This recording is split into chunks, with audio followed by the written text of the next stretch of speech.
हरे कृष्ण, राधे राधे। मैं कृष्ण प्रिया दासी।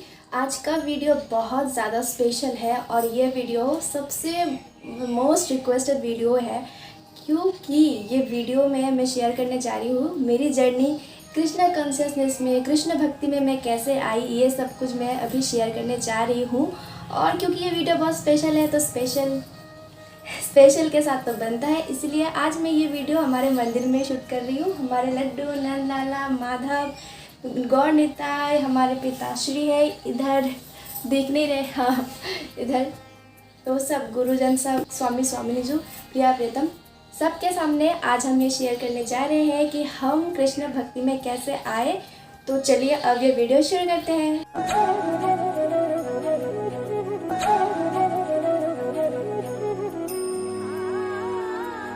तो मैं कृष्ण भक्ति में कैसे आई, ये तो शुरुआत बचपन से ही हो गई थी। बचपन से मुझे कृष्ण के साथ बहुत कनेक्टेड फील होता था। ऐसा लगता था कि ये भगवान नहीं है, ये मेरे अपने हैं। भगवान तो है, वो ठीक है, भगवान के जगह पे ठीक है, लेकिन मेरे लिए वो बहुत ज़्यादा अपनापन फील होता था। तो मैया जब मेरी बचपन में काजल लगा के देती थी ना, मैं वो काजल छुप छुप के ले जाके कन्हैया को भी, कन्हैया का एक फ़ोटो था उस पर लगाती थी। तो कनेक्शन ऐसा था। और उसके बाद स्वप्न दर्शन में उन्होंने हमें सखी बनाया था। ये इसका फुल डिटेल वीडियो हमने अपलोड कर लिया है।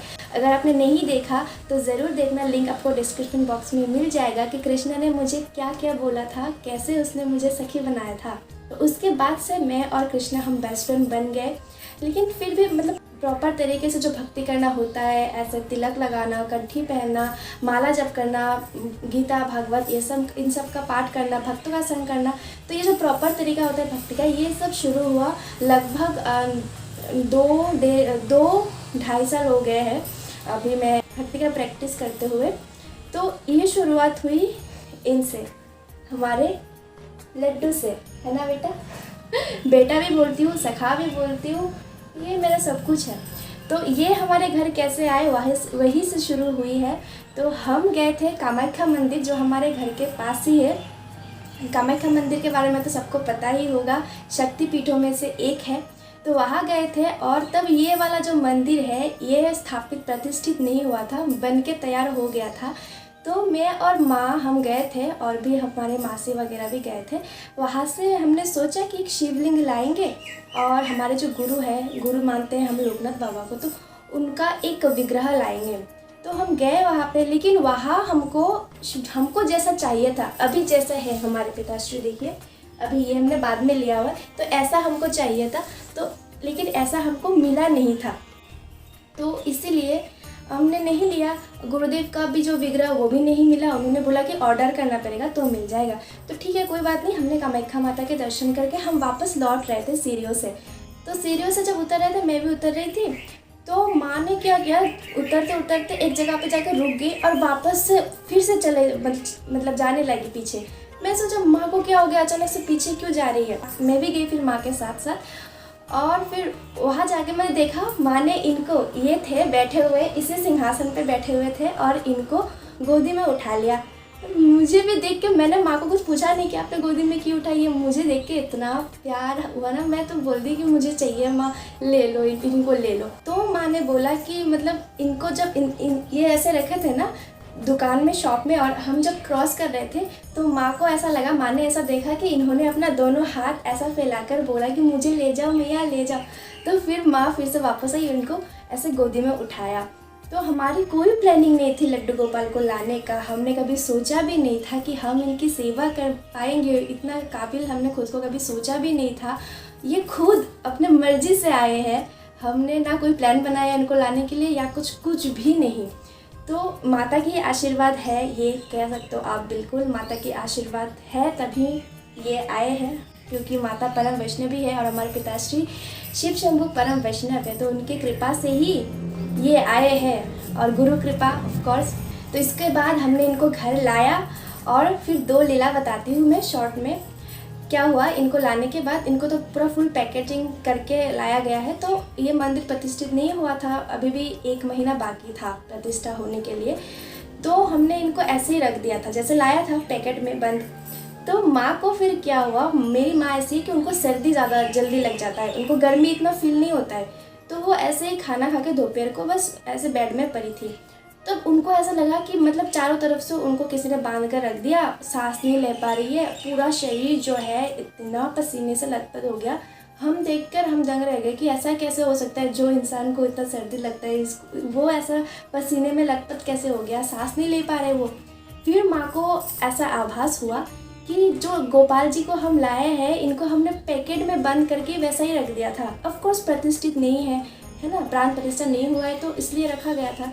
लेकिन देखो, जो प्राण प्रतिष्ठा करने से पहले ही हमारा इनका लाने को कोई प्लान नहीं था, इन्होंने खुद ऐसे बाहर फैलाया कि हमको ले जाओ, प्राण है तभी तो ऐसा किया है।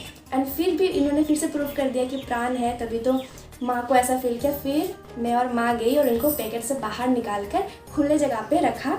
फिर जगह मेरी मम्मी जो है, माँ का जो तबीयत है वो ठीक हुआ, नहीं तो वो सांस भी नहीं ले पा रही थी।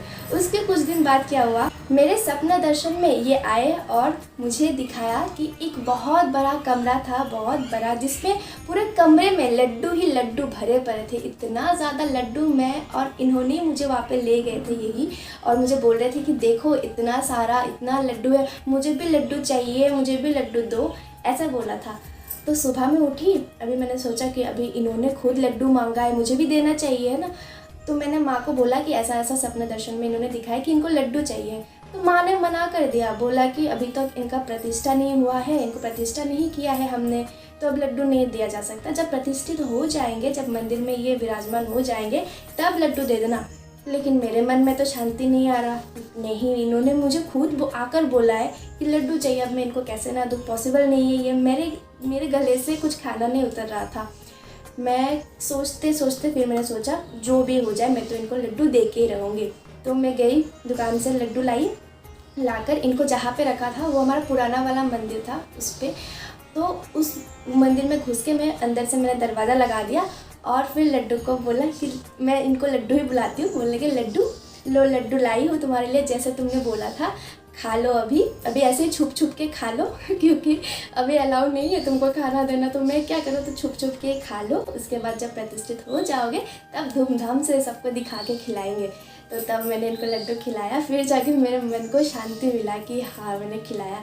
तो ऐसे ऐसे लीलाएं उन्होंने तभी से स्टार्ट कर दी थी, जब तो इनका प्रतिष्ठित यहाँ पे वो बैठे भी नहीं थे, तभी से वो उन्होंने स्टार्ट कर दिया था।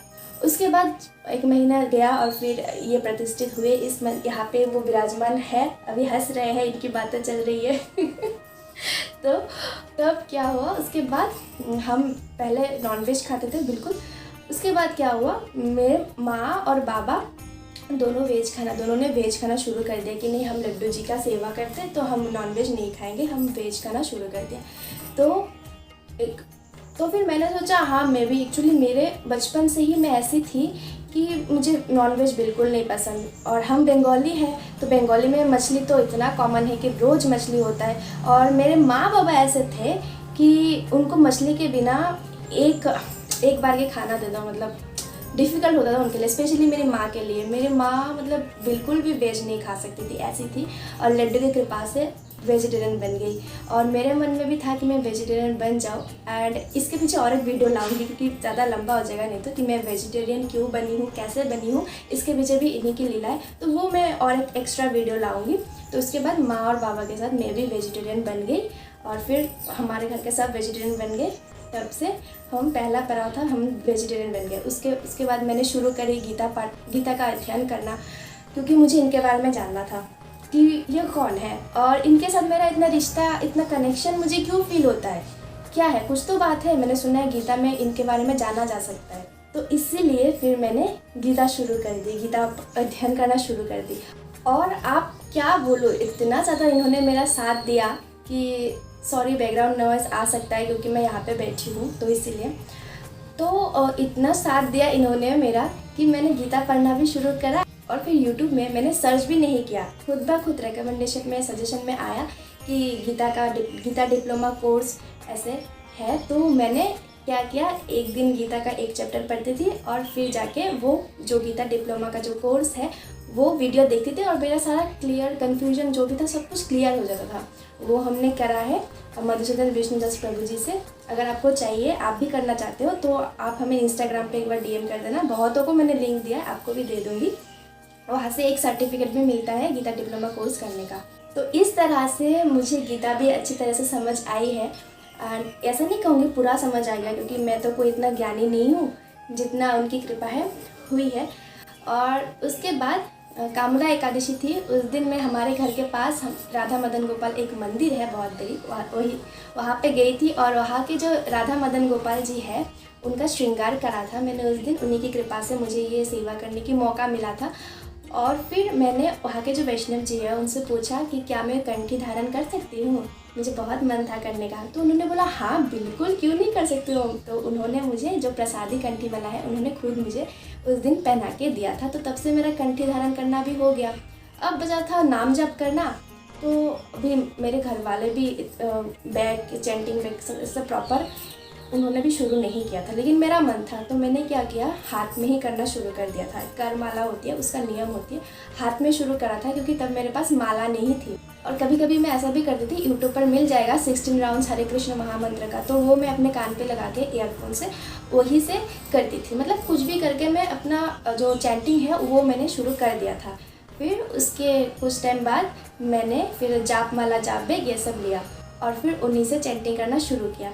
और फिर मेरे बाबा भी भागवत पाठ करते थे, वो भी मैं सुनती हूँ, गीता पाठ भी सुनती हूँ।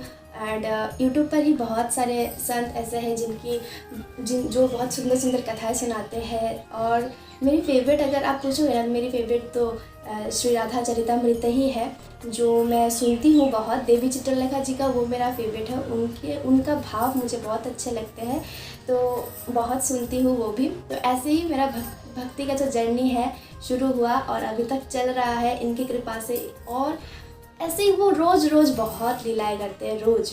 और अभी ऐसा सिचुएशन हो गया है कि मतलब स्वामिनी जो हमारी जो किशोरी जो है, लाडली जो राधा रानी जो, वो मेरा साथ देती है। और ये जो नटखट है ये बहुत तंग करता है मुझे, मैं बस स्वामिनी जी के नाम से बच जाती हूँ। इतना ज़्यादा तंग करता है मुझे कि क्या बोलूँ तो बहुत सारे लीलाएं करता है ये रोज़। अगर आपको लीला के बारे में सुनना है तो कमेंट में बताना, ज़रूर शेयर करूँगी। तो अभी हमारे घर में माँ बाबा मैं नानी सब भक्त है, सब भक्त है, क्या बोलो, भक्त वर्ड नहीं बोल सकती। उनकी सेवा करने का मौका मिल रहा है स्वामिनी जी की कृपा से। हमारे माता और पिता की कृपा से अभी सेवा तो कर रहे हैं और हमेशा करते रहेंगे। और उसके साथ साथ मैंने फिर शुरू करा इंस्टाग्राम पे भक्ति रिलेटेड वीडियो अपलोड करना, क्योंकि प्रचार करना भी। जब मैं गीता डिप्लोमा कोर्स कर रही थी तब वहाँ पे गुरुजी ने बोला था कि खुद भी भक्ति प्रैक्टिस करनी है और दूसरों को भी बताना है, प्रचार इम्पॉर्टेंट है। तो मैंने सोचा कि क्यों ना इस सोशल मीडिया को अच्छी यूज़ के लिए करा जाए। तो वहाँ मैंने प्रचार करना शुरू कर दी, भक्ति रिलेटेड वीडियोस अपलोड करना ये सब शुरू कर दिया। और फिर आप लोगों की ही रिक्वेस्ट थी कि थोड़ा सा इस बारे में डिटेल में बोलो, तो डिटेल में तो यूट्यूब में बोल सकते हैं, तो यूट्यूब शुरू कर दिया। और इस वीडियो के लिए मैं बहुत ज़्यादा एक्साइटेड थी, क्योंकि ये वाला जो पार्ट है मेरे लाइफ में एक टर्निंग पॉइंट है। मेरे लाइफ को क्या से क्या कर दिया मैं बोल भी नहीं सकती थी। मैं बहुत ज़्यादा सेंसिटिव हूँ, थोड़ी छोटी सी बात भी मुझे बहुत बुरा लग जाता है, मैं डिप्रेशन में चले जाती हूँ सोच के। लेकिन अभी ऐसा हुआ कि अभी सब कुछ टेम्पोररी जैसा लगता है, क्योंकि सब कुछ टेम्पोररी तो है, यही परमानेंट है। तो इनके पास दौड़ी चली आती हूँ और मेरी स्वामिनी जो संभाल लेती है मुझे, हमेशा ही लाडली जो संभाल लेती है। और ये जो मेरे माधव है, ये मेरे माधव, ये हमेशा मेरे साथ रहते हैं। तो ये हमेशा मेरे साथ क्यों रहते हैं, क्यों रखती हूँ मैं इनको हमेशा मेरे साथ, ऐसा नहीं मैं अपने शौक़ के लिए रखती हूँ, नहीं तो मैं तो लड्डू को भी रख सकती थी, है ना। पर इनको ही क्यों रखती हूँ, इसके पीछे भी रीज़न है। अगर आपको जानना है तो कमेंट में बोलना, इनको लेके हम एक एक्स्ट्रा फुल वीडियो बनाएंगे, ठीक है ना। देख लो सबको देख लो, राधे राधे बोल दो। हाँ, तो इनको लेके बनाएंगे वीडियो हम। और एक सवाल बहुत आती है कि आपने दीक्षा ले ली, तो मैंने दीक्षा, मैं याद नहीं मुझे, सच बता रही हूँ, क्योंकि मैं जब छोटी थी 8-9 साल की थी तब मेरे माँ और बाबा ने दीक्षा लिया था राधा रमन गोस्वामी जी से। तो उसके बाद इसलिए हम गोस्वामी इसको मानते हैं। एंड मैं भी बहुत रो रही थी उस टाइम पे, मुझे ये याद है। एंड उन्होंने मेरे कान में भी कुछ बोला था। अब ये दीक्षा दिया या फिर क्या वो तो मुझे नहीं पता। उनके साथ कांटेक्ट भी अभी नहीं हुआ, बहुत साल हो गए हैं। वो आने वाले थे लेकिन अभी तक नहीं आए कुछ प्रॉब्लम्स की वजह से। तो मुझे दीक्षा फिर से लेनी होगी क्योंकि मुझे याद नहीं है। तो उसका क्या प्रोसेस होता है वो मुझे भी नहीं पता, लेकिन दीक्षा तो मुझे लेनी है, मुझे इतना पता है। एंड इसका व्यवस्था भी मेरी किशोरी जो कर देंगी, ये भी इतना भी पता है मुझे। एंड मैं और एक वीडियो ऐसा लाना चाहती हूँ। एंड आप लोग भी पूछते हो कि भक्ति के पहले मेरा लाइफ कैसा था एंड भक्ति के बाद मेरे लाइफ में क्या क्या चेंजेस आए हैं। ये वीडियो बहुत लंबा हो जाएगा तो ऐड नहीं कर रही, तो इसका और एक वीडियो बनाएंगे। तो आपको कैसा लगा मेरी भक्ति की जर्नी कमेंट में ज़रूर बताना। और आप भी भक्ति, बहुत ज़्यादा भक्ति करिए, राधा नाम का जाप करिए, हरे कृष्ण महामंत्र का जाप करिए। हाँ, इसको लेके बहुत चर्चा हो रही है कि हमको क्या जाप करना चाहिए, राधा राधे राधे या फिर हरे कृष्ण। तो देखिए, सभी लोगों का अलग, सभी लोग अलग अलग होते हैं, है ना। उनका जो मंत्र होता है वो भी अलग अलग होता है। आपने अगर दीक्षा ली है, हरे कृष्ण महामंत्र अगर आपके गुरु ने आपको दिया है तो आप हरे कृष्ण महामंत्र जाप करिए। अगर आपने ब्रिजमंडल से दीक्षा लिया है और वहाँ पे आपको राधे राधे जाप करने के लिए बोला है तो आप वो करिए। गुरु की इच्छा के अनुसार आपको जैसा आदेश हो, आपका जैसा भाव हो, उसी भाव से आप मंत्र जाप करिए। कोई मंत्र छोटा या बड़ा ऐसा नहीं होता है। अल्टीमेट तो हमारा गोल एक ही है, रास्ता अलग अलग हो जाता है लेकिन गोल एक ही है, वो है राधे श्याम, बस। तो आज का वीडियो हम यहीं पे ख़त्म करते हैं। इस दासी के चैनल को प्लीज़ सब्सक्राइब कर देना और इस वीडियो को शेयर भी कर देना ताकि लोगों को थोड़ा सा इंस्पिरेशन मिल सकता है कि हम भी भक्ति करें। और ये करेंगे ना तो मेरी भक्ति करना, ये प्रचार करना सफल हो जाएगा। तो मिलते हैं नेक्स्ट वीडियो में। एक भजन सुनाओ, ये बोल रहा है कि भजन सुनाओ। क्या भजन सुनाओ? राधा राधा नाम, राधा राधा नाम हमको प्राणों से प्यारा है। राधा राधा नाम, राधा राधा नाम हमको प्राणों से प्यारा है, मेरे जीने का सहारा है। राधा राधा नाम, राधा राधा नाम हमको प्राणों से प्यारा है। जय जय श्री राधे राधे। तो मिलते हैं नेक्स्ट वीडियो में। हरे कृष्ण, राधे राधे चैंटिंग ज़रूर से करना।